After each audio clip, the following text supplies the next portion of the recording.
I greet you today as a native Hawaiian, one of the world's endangered indigenous people who is committed to the survival of my race.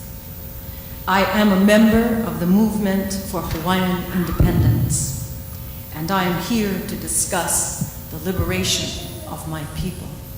How do we show our people that they cannot be both American and Hawaiian, because that is an impossibility? Make no mistake about it, you cannot be American and be Hawaiian.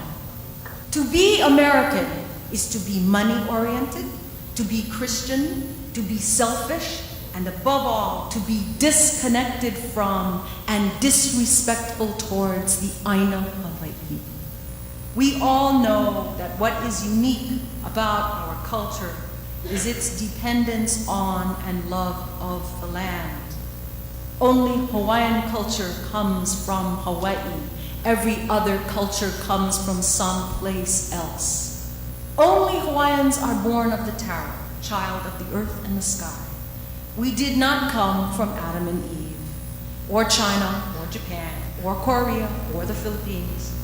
And we will not be saved by the Christ child from Bethlehem. We came from this earth. We grew right out of this earth.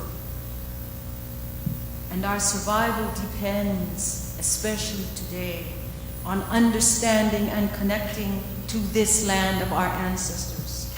Our first and last loyalty has to be to Hawaii, not to Washington, D.C., not to Tokyo, not to Manila, certainly not to Peking or Moscow.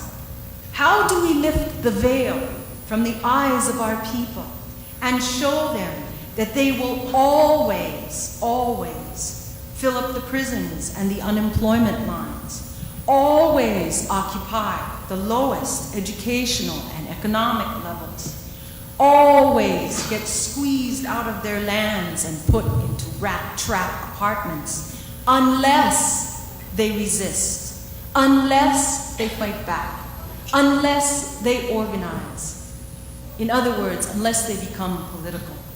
Therefore, I repeat, our philosophy as nationalist Hawaiians should be aloha, an alternative to tourism and militarism. Aloha means, in economic terms, agriculture and aquaculture, not hotels, not military bases. It means preservation of rural areas and rural lifestyle, of fish ponds, of streams, of forests, of kula lands.